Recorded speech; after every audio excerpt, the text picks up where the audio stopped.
ഹോസ്പിറ്റലിന് പുറത്തെത്തിയപ്പോൾ രാഷ് മയിൽ നിന്ന് കൈയെടുത്ത് മാറ്റി സെക്യൂരിറ്റിയുടെ കയ്യിൽ നിന്ന് കീയും വാങ്ങി. അവൻ കാറിനടുത്തേക്ക് നടന്നപ്പോൾ മൈ അവന്റെ കയ്യിൽ പിടിച്ചു നിർത്തി. എന്താ? യാഷ് ചോദിച്ചു. കുറച്ചു കഴിഞ്ഞ് പോവാം, അവള് പറഞ്ഞു. എന്തിനെ? എനിക്ക് കുറച്ചേരം ഇരിക്കണം, വയറും കാലും ഒക്കെ വേദനിക്കുന്നു, ഒന്ന് റെസ്റ്റ് എടുത്തിട്ട് പോവാം, അവള് പറഞ്ഞു. നിനക്കിത് അകത്ത് നമ്മൾ പറയായിരുന്നില്ലേ? പുറത്തു വന്നപ്പോഴാണോ ഇരിക്കാൻ തോന്നുന്നത്? യാഷിന് ദേഷ്യം വന്നു. അകത്തല്ല, ദേ അവിടെ അവിടെ ഇരിക്കണം. ഹോസ്പിറ്റലിന്റെ ഭാഗമായ വിശാലമായ ഗാർഡൻ, വാട്ടർഫോൾസ് ഉള്ളിടത്തേക്ക് മൈ വിരൽ ചൂണ്ടി കാണിച്ചു. നോ, ദേ ലൈറ്റ് ഈസ് വെരി ഹെവി ദേ. യാഷ് പറ്റില്ലെന്ന രീതിയിൽ മുന്നോട്ടേക്ക് നടക്കാൻ തുടങ്ങി. ഇല്ല വീർ, നമുക്ക് ഷെഡിലിരിക്കാം. പ്ലീസ് വീർ, അവള് വാശി പിടിക്കുന്നത് കണ്ടു. യാഷ് മുടിയിൽ വിരലുകൾ കൂർത്ത് വലിച്ച് അവള് പറഞ്ഞ സ്ഥലത്തേക്ക് നോക്കി. ഓക്കെ ഓക്കെ, ഞാനേ ഇതൊക്കെ കൊണ്ട് വെച്ചിട്ട് വരാം. അവൻ കയ്യിലിരുന്ന റിപ്പോർട്ട് കാണിച്ചുകൊണ്ട് പറഞ്ഞു. അവൻ കാറിനുള്ളിൽ അതെല്ലാം വെച്ച് തിരികെ വരുന്നത് വരെ അവളും വെയിറ്റ് ചെയ്തു. അവൻ തിരിച്ചു വന്നു അവളിലേക്ക് പുഞ്ചിരിച്ചവൾ. യാഷ ഗൗരവത്തോടെ അവളെ അടികൂടി നോക്കി. അവളുടെ കയ്യിൽ പിടിച്ച് നടത്തി. അവിടെ വേറെ ആൾക്കാരുണ്ടായിരുന്നു. ചിലര് വാട്ടർഫോൾസിന് മുന്നിൽ ഇരുന്ന് കിടന്നൊക്കെ ഫോട്ടോ എടുക്കുന്നുണ്ട്. മറ്റു ചിലര് പൂക്കളും മോഷ്ടിക്കാൻ ശ്രമിക്കുന്നുണ്ട്. അതില് കൂടുതലും കുഞ്ഞു കുട്ടികളാണ്. യാഷിനെ അവിടെ കണ്ടത് പലരും കുഞ്ഞുകുട്ടികളെ പൂ പറിക്കുന്നതിൽ നിന്ന് പിന്തിരിപ്പിച്ച് അവരെ വാരിപ്പറിക്ക് തോളിലേക്ക് ഇടുന്നത് കണ്ട് മൈകി ചേരി വന്നു. എന്നാ യാഷ് അവിടെ നോക്കി പുഞ്ചിരിക്കുക ചെയ്തത്. യാഷും മൈ അവള് പറഞ്ഞ ടെന്റിന്റെ ഉള്ളിലേക്ക് വന്നു. അവിടെ ഇരുന്നപ്പോൾ മൈ ആശ്വാസത്തോടെ ശ്വാസം പുറത്തേക്ക് വിട്ടത് അവിടെ ഇരിക്കും. അവൾക്ക് കിട്ടുന്നത് വേറിട്ടൊരു അനുഭൂതിയായിരുന്നു. മൈ യാഷിനെ തലചരിച്ച് നോക്കി. അവൻ മൊബൈലിൽ ശ്രദ്ധ കേന്ദ്രീകരിച്ചിരിക്കുകയാണെന്ന് കണ്ടത് അവളുടെ മുഖം വാടി. എന്തോ തോന്നില്ല. അവൾ അവന്റെ കൈയെ ചുറ്റി തോളിൽ തലവെച്ച് കിടന്നു. യാഷ് മൊബൈൽ മാറ്റി അവളെ നോക്കി. അവളുടെ മുഖം അവന് കാണാൻ കഴിയുന്നുണ്ടായിരുന്നില്ല. ഹിരൺ അവളെ വിളിക്കാൻ തുടങ്ങിയത് കൈത്തണ്ടയിൽ നേരിയ ചൂടുള്ള എന്ന് തോന്നുന്നു വന്ന് വീഴുന്നത് അവനറിഞ്ഞു. യാഷ് അത് എന്താണെന്ന് നോക്കി. വെള്ളത്തുള്ളിൽ അവൻ വെട്ടിലൂടെ മയുടെ മുഖം ബലമായി പിടിച്ചുയർത്തി അവളുടെ കരഞ്ഞു കലങ്ങിയ കണ്ണുകളിലേക്ക് അവൻ സംശയത്തോടെ നോക്കി. അഴിയൊക്കെ യാഷ് അവളുടെ കവള് പൊതിഞ്ഞു പിടിച്ചോണ്ട് ചോദിച്ചു. നോ, മൈ അവന്റെ കരങ്ങളിൽ പിടിച്ചോണ്ട് പറഞ്ഞു. യാഷ് അവളുടെ കവളിൽ അമർന്നു തന്റെ കൈകളെ അവിടെ ഓർക്കുന്നത്. അവൻ പെട്ടെന്ന് തന്നെ അവൻ പിൻവിളിച്ചു കളഞ്ഞു. ഞാനൊരു കാര്യം ചോദിച്ചു, നീ സത്യം പറയൂ? മൈ കണ്ണു തുറച്ചുകൊണ്ട് ചോദിച്ചു. ചോദ്യം കേട്ടിട്ട് തീരുമാനിക്കാം. യാഷ് അലസത നടിച്ചു. നമുക്കിടയിൽ ഈ ഒരു കുഞ്ഞു വന്നില്ലായിരുന്നെങ്കിൽ നീ എന്നത്തിന് മുമ്പേക്ക് വരുമായിരുന്നു? അവൾ ചോദിച്ചു. ഇല്ല, ഒട്ടും വൈകാതെ തന്നെ അവൻ മറുപടിയും കൊടുത്തു. I expected this. അവന്റെ ഉത്തരം പ്രതീക്ഷിച്ചതുപോലെ മൈ പറഞ്ഞു. യാഷ് അവളെ വീണ്ടും നോക്കി. ഒരു ക്വസ്റ്റ്യൻ കൂടി ഉണ്ട് വേറെ. അന്ന് നക്ഷത്രയുടെ ഫീലിംഗ് ഉണ്ടെന്ന് പറഞ്ഞത് ആ സത്യമാണ്? അവൾ രണ്ടാമത്തെ ചോദ്യം ചോദിച്ചു. Yes, I had feeling for her. എന്നെ അവൾ അങ്ങനെ ടേക്ക് കെയർ ചെയ്തത് ഞാൻ സ്നേഹിച്ചവർ പോലും എന്നെ അതുപോലെ കെയർ ചെയ്തിട്ടില്ല. യാഷ് പതർച്ച ഏതുമില്ലാതെ അതിനും മറുപടി പറഞ്ഞു. അപ്പൊ നീ അവളെ കല്യാണം കഴിക്കുമായിരുന്നു? വിളറിയ മുഖത്തോടെ മൈ ചോദിച്ചു. May be. അതുകൊണ്ട് എനിക്കൊരു ദോഷം ഉണ്ടാവില്ലായിരുന്നു നമ്മുടെ മാരേജ് ടൈമിൽ. നിന്റെ ഫ്രണ്ട്സ് പലരും പറഞ്ഞ എന്താണെന്നറിയോ? യാഷ് ഡിസേർവ് സം ബെറ്റർ എന്ന്. യാഷ് അവൾക്ക് അഭിമുഖമായിരുന്നോണ്ട് പറഞ്ഞു. മൈ തല കുനിച്ചുകൊണ്ട് അവൻ പറഞ്ഞതിനെ പറ്റി ആലോചിച്ചു. You are correct. U deserve A better one than me. My അവനെ നോക്കി മന്ദഹസിച്ചു. യാഷിന്റെ നെറ്റിയിൽ 3 വരകൾ വീണു. ഇന്നലെ വരെ എനിക്ക് തോന്നിയിട്ടില്ല, പക്ഷെ ഇപ്പൊ ആലോചിക്കും എനിക്കും അങ്ങനെ തോന്നുന്നു. എന്നെക്കാൾ നിന്നെ സ്നേഹിച്ചവരുണ്ടാവും വേറെ, എന്നെക്കാൾ കൂടുതൽ നിന്നെ സന്തോഷിപ്പിച്ചവരുണ്ടാവും. എന്നാൽ അന്നും എന്നും എനിക്കൊപ്പം നീ എപ്പോഴും വേദനിച്ചിട്ടേ ഉള്ളൂ. ഞാൻ ഇപ്പൊ നിന്നെ സ്നേഹിക്കാൻ തുടങ്ങിയപ്പോ, സന്തോഷിപ്പിക്കാൻ ശ്രമിക്കുമ്പോ ഓരോ തവണ തോറ്റുപോവുകയാണ് പേര് ഞാൻ. ആദ്യം എനിക്ക് മനസ്സിലായി you are happy without me.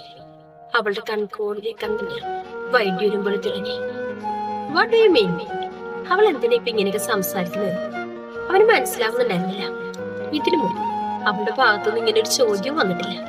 അതിലുപരി അത് ചെവിക്കൊള്ളാൻ യാഷ് നിന്നിട്ടില്ല. യാഷിന്റെ ചോദ്യത്തിന് മറുപടി മൈ ഒന്നും പറഞ്ഞില്ല. Let's go. അടുത്ത നിമിഷം മൈ ബെഞ്ചിൽ എഴുന്നേറ്റ് മുന്നിലേക്ക് നടക്കുകയായിരുന്നു. ഒന്നും മനസ്സിലാവാതെ.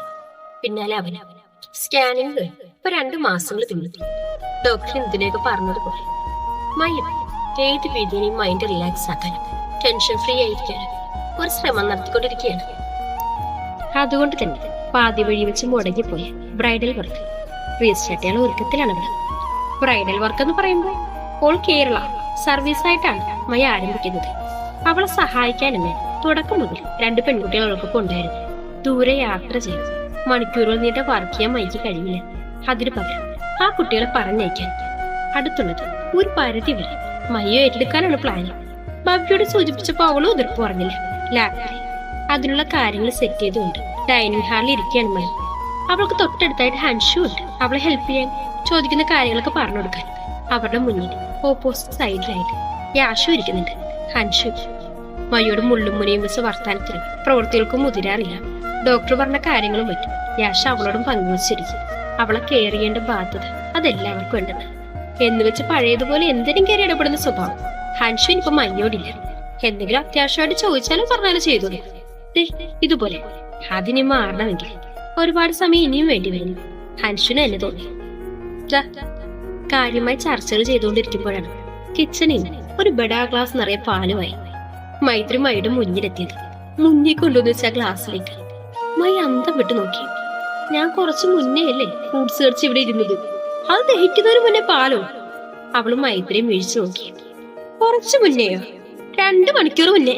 അതിപ്പോ ദഹിച്ചേ എത്തേണ്ട അടുത്ത് എത്തിക്കണം. മടി കൂടാതെ കുടിച്ചേനി. മൈത്രി ഗ്ലാസ് കുറച്ചുകൂടി അവൾക്ക് മുന്നിലേക്ക് നീക്കി വെച്ചു. ഇത് മുഴുവനും എനിക്കാണോ? മൈ മടിയോട് ചോദിച്ചു. പകുതി നിനക്ക്, പകുതി നമ്മുടെ വാവക്ക്. മൈത്രി അവളുടെ വയറിൽ തൊട്ടുകൊണ്ട് കൊഞ്ചിനോട് പറഞ്ഞു. മൈ ചിരിച്ചുകൊണ്ട് ഇരു കൈകൾ കൊണ്ട് ഗ്ലാസ് എടുത്ത് പാല് മുടങ്ങി. മൈത്രി ഒക്കെ ഒരുങ്ങോട്ട് താടിക്ക് കൈ കൊടുത്തോണ്ട് അവളുടെ ലാപ്പിലേക്ക് നോക്കി. ഇപ്പൊ ഇതിന്റെ ആവശ്യമുണ്ടോ മൈ? നിന്റെ ഡെലിവറി കഴിഞ്ഞ് പോരായിരുന്നോ? മൈത്രി ചെറിയൊരു വേവലാതിയോടെ അവളോട് ചോദിക്കുന്നത്. ഞാൻ കുറെ ആലോചിച്ച് ചേച്ചി, എന്റെ മൂഡൊന്ന് ചേഞ്ച് ആയി. ഞാൻ നോക്കിയിട്ട് ഇതേ ഉള്ളു വഴി. എന്ത് എനിക്കെന്റെ മനസ്സിന് നല്ല സുഖം തോന്നില്ല. സുഖവും സന്തോഷം ലഭിക്കേണ്ടിടത്തുണ്ട്. അത് കിട്ടാതായി എങ്ങനെ ഇരിക്കും? അതുപോലെ എതിരെയിരിക്കുന്ന യാഷിനെ നോക്കിയിട്ട് അവള് വാക്കുകൾ ഉരുവിട്ടു. അത് കൃത്യമായിട്ട് അവൻ കേട്ടില്ല.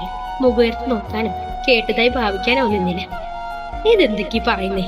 മൈത്രി അവളെ സൂക്ഷിച്ചു നോക്കിയത്. മൈ പെട്ടെന്ന് ചിരിച്ചു കാണിച്ചു. ഒന്നുമില്ല എന്റെ പൊന്നേ, അത് വിട്. ഹൻഷു കഴിഞ്ഞോ? അവള് വിഷയം മാറ്റിക്കൊണ്ടു ഹൻഷുവിന് അരിയിലേക്ക് ചാടി. മൈത്രിമിനെ ഒന്നും ചോദിക്കാൻ നിന്നില്ല.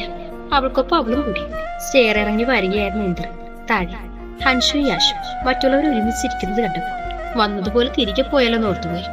എന്നാൽ അതിനു മുന്നേ മൈത്രി അവനെ കണ്ടിരുന്നു. എന്താ വന്നിട്ട് തിരിച്ചു പോകുന്നേ? അവൾ ചോദിച്ചത് കേട്ടു. എല്ലാവരുടെ ശ്രദ്ധ അവന്റെ മേലേക്കായി. ഹൻഷു അവനൊരൊറ്റ തവണ നോക്കിയുള്ളൂ. അതും അബദ്ധത്തിൽ നോക്കിപ്പോയതാ. അത് ഞാൻ വെറുതെ. അവൻ നിന്ന് തപ്പി. നീ എപ്പോഴും ആ മുറി തന്നെയാണല്ലോ. ഇവിടെ വാ, ഇവിടെ ഞങ്ങൾക്കും ഇല്ലേ? ഇവിടെ വന്നിരിക്കേ. മൈത്രി അവനെ സ്നേഹത്തോട് വിളിച്ചു. ഇന്ദ്ര പതി ഇറങ്ങി വന്നു. അവൻ അടുത്തേക്ക് വരും തോന്നി. ഹൻഷുവിന്റെ മുഖം കൂർത്തു വരുന്നത് യാഷുണ്ട്. ഇന്ദ്രൻ യാഷിന് അരികെ വന്നപ്പോ പെട്ടെന്നായിരുന്നു ചേറു മറിച്ചിടുമ്പോൾ ഹൻഷു ചാടി എഴുതിയത്. നീ ഇതെവിടെ പോന്നു? മൈ അവളുടെ കൈ പിടിച്ചു. ഞാനൊരു റൂമിലുണ്ടാവും. എന്തെങ്കിലും കാര്യമുണ്ടെങ്കിൽ വിളിച്ചാൽ മതി, ഞാൻ വരാം. ഇനി ഇവിടെ ഇരുന്നാലേ ചിലപ്പോ എന്റെ ടെമ്പർ തെറ്റും. ഇന്ദ്രനെ കടുപ്പിച്ചു നോക്കി പറഞ്ഞതിന് ശേഷം അവൾ മുകളിലേക്ക് പോയി. യാഷു ഇന്ദ്രനോടൊന്നും മിണ്ടിയില്ല. ആ ദിവസത്തിന് ശേഷം അവരും മിണ്ടുന്നത് സരളമാണ്. ഇന്ദ്രൻ താഴേക്ക് വഴണ്ടിയിരുന്നില്ല എന്ന് തോന്നി. ഇപ്പൊ അവർക്കിടയിൽ ഇരിക്കുമ്പോ ആകെ ഒരു മടുപ്പ് തോന്നുന്നുണ്ടായിരുന്നു അവന്. അതിനേക്കാൾ കൂടുതൽ യാഷു ഹൻഷു അവന് വല്ലാതെ അവഗണിക്കും പോലെ. കൂടുതൽ നേരമൊന്നുമില്ല. ഇന്ദ്രൻ പെട്ടെന്ന് തന്നെ ഹൻഷുവിന് പിന്നെ മറ്റെവിടേക്കോ പോയി. മൈത്രിയുമായി അവൻ പോകുന്നത് നോക്കുന്നത് കണ്ടപ്പോൾ യാഷു അവരെ നോക്കി വെറുതെ ഒന്ന് ചിരിച്ചു. പിന്നെ അവനും എഴുന്നേറ്റ് പോയി. ഇവർക്ക് എന്തെങ്കിലും പ്രശ്നമുണ്ടോ? മൈത്രി മയോട് അടക്കത്തിൽ ചോദിച്ചു. എനിക്കും തോന്നി, പക്ഷെ കാര്യം അറിയില്ല. മയ്യ അതേ അടക്കത്തിൽ പറഞ്ഞുകൊണ്ട് കൈമലമ്പി. ഈവനിങ് കഴിഞ്ഞ് നേരെ ഏറെ ആവുമ്പോഴാണ് മൈ ഫ്രഷ് ആവാൻ കയറുന്നത്. പ്രഗ്നന്റ് ആയതിനു ശേഷം അവൾക്ക് 2 നേരം കുളിക്കണമെന്നുള്ളൊരു വാശിയാണ്. അപ്പ കിട്ടുന്നൊരു തണുപ്പ് അത് രാത്രി വരെ ശരീരത്തിൽ നിൽക്കും. നല്ല ഉറക്കത്തിന് എളുപ്പമാണ്. ബാത്റൂം പഴിച്ചു മാറ്റി പൂർണ്ണ നഗ്നയായി ഷവറിന് താഴെ സ്വർഗം കിട്ടിയൊരു അനുഭൂതിയായിരുന്നു എനിക്ക്. കണ്ണുകൾ അടച്ച് പലതവണയായി കൈകൾ കൊണ്ട് മസാജ് ചെയ്ത് അവൾ കുറച്ചു നേരം അങ്ങനെ തന്നെ നിന്നു. ഷവർ ഓഫ് ചെയ്തതിനു ശേഷം ടബിലിരുന്ന് സോപ്പ് എടുത്ത് അവൾ നാസികയിലേക്ക് അടുപ്പിച്ചു. റോസ് ഫ്ലവറിന്റെ ഗന്ധം. അവൾ പല ആവർത്തി അത് ആസ്വദിച്ചുകൊണ്ടിരിക്കുമ്പോഴാണ് പെട്ടെന്ന് കയ്യിൽ നിന്ന് സ്ലിപ്പായി താഴേക്ക് വീഴുന്നു. അയ്യോ, അവൾ അബദ്ധം പറ്റിയത് നാവ് കടിച്ചു. കുറച്ചു നേരം അങ്ങനെ തന്നെ അതിലേക്ക് തന്നെ നോക്കി. പിന്നെ എങ്ങനെയെങ്കിലും അതെടുത്തേ പറ്റുമെന്ന് വിചാരിച്ച് അവൾ കുനിയാനായി ശ്രമിച്ചതും പരാജയപ്പെട്ടു. അത്യാവശ്യം വയറുള്ളതുകൊണ്ട് കുനിയാനും കഴിയുന്നില്ല. ഇനി എന്തും വരട്ടെ എന്ന് വിചാരിച്ച് കുനിയാനും അവൾക്ക് പേടിയാണ്. മൈ വേഗം ഹാങ്കറിൽ കിടന്ന ടവ്വല് കൊണ്ട് ശരീരം മറിച്ച് പുറത്തേക്ക് ഇറങ്ങി. കബോർഡിനുള്ളിൽ വേറെ സോപ്പുകൾ കാണാം. അവളെ തുറന്നു നോക്കി. എന്നാൽ അതെ, സോപ്പ് മാത്രമല്ല, ടിഷ്യൂസും മറ്റും കാലിയായിരുന്നു. സോപ്പ് റീസ്റ്റോക്ക് ചെയ്യാൻ മറന്നോ? നിരാശയോടെ അവള് കബോർഡ് ഡോർ അടച്ചു കഴിഞ്ഞു. പിന്നെ വീണ്ടും ചെയ്തു താഴെ വീണ സോപ്പ് എടുക്കാനായിട്ട് പല അഭ്യാസങ്ങളും നടത്തി നോക്കി. അവസാനം വാഷ്റൂമിന്റെ ഡോറ് മാത്രം തുറന്നു. തല മാത്രം വെളിയിലേക്കിട്ട് റൂമിലേക്ക് നോക്കി. അവിടെ യാഷി പെട്ടി നിവർന്ന് കിടക്കുന്നുണ്ട്. അവള് വിളിച്ചു. അത് കേട്ട് കണ്ണുകൾ തുറന്നു കിടന്നിരുന്നു. തല ഉയർത്തി അങ്ങോട്ട് നോക്കി. അവൻ കാര്യം തിരക്കി. Would you come in please? അകത്തേക്ക് വരാൻ കണ്ണ് കാണിച്ചു അവൾ ചോദിച്ചു. എന്തിനാണെന്ന് തിരക്കുമ്പോ അവൾ അകത്തേക്ക് വലിയുകയും ചെയ്തു. യാഷ് വെട്ടി നിറഞ്ഞു. അവൾ പകുതി തുറന്നിടുക മുഴുവനായും തുറന്നു. മൈ ചുറ്റിയിട്ട് അവളി മുറുക്കി പിടിച്ചു. എന്തടി? യാഷ് ചുറ്റും നോക്കിക്കൊണ്ട് സംശയത്തോടെ ചോദിച്ചു. കബോർഡ് സോപ്പ് വെക്കാത്ത എന്താ? മറന്നുപോയിരിക്കും. ഇത് ചോദിക്കാനാണോ നീ ഇപ്പൊ എന്നെ ഇങ്ങോട്ട് വിളിച്ചത്? അതെന്റെ കയ്യിൽ നിന്ന് സോപ്പ് സ്ലിപ്പായി താഴെ വീണു. അതെടുത്ത് തരാനാ വിളിച്ചത്. അതെന്താ നിനക്ക്? എനിക്ക് കുനിയാൻ പറ്റില്ല. പറ്റുമെങ്കിൽ എടുത്തതാ. അവൻ ചോദിക്കാൻ പോകുന്നത് എന്താണെന്ന് അറിയാവുന്നതുകൊണ്ട് തന്നെ മൈ ഇടക്ക് കയറിയങ്ങ് പറഞ്ഞു. അഹങ്കാരി. യാഷ് അവളെ നോക്കി പിറുപിറുത്തുകൊണ്ട് അകത്ത് കിടന്നിരുന്ന സോപ്പ് എടുത്ത് അവൾക്ക് നേരെ നീട്ടി. മൈ അവനെ നോക്കാതെ അത് വാങ്ങിക്കൊണ്ട് വാഷ് ബേസിനെ കൊണ്ടേ കഴുകി. യാഷ് അവളെ ഒന്ന് ആകമാനം നോക്കി.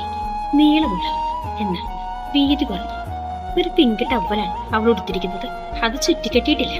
വെറുതെ ദേഹമൊന്ന് പൊതിഞ്ഞു പിടിച്ചിരിക്കുന്നു. നിതംബകത്തിന്റെ പാകം വരെ ടവൽ മറിഞ്ഞു കിടക്കും. അവളുടെ വെളുത്ത് തുളുമ്പുന്ന തൊടയിലേക്ക് കാലിലേക്ക് അവനൊന്ന് ഒഴിഞ്ഞു നോക്കി. വാക്സ് ചെയ്ത കാലുകൾ തിളങ്ങുന്നത് പോലെ മാസങ്ങൾ കഴിയും തോന്നി. അവൾ കൂടുതൽ ഗ്ലോ ആയി വരികയാണ്.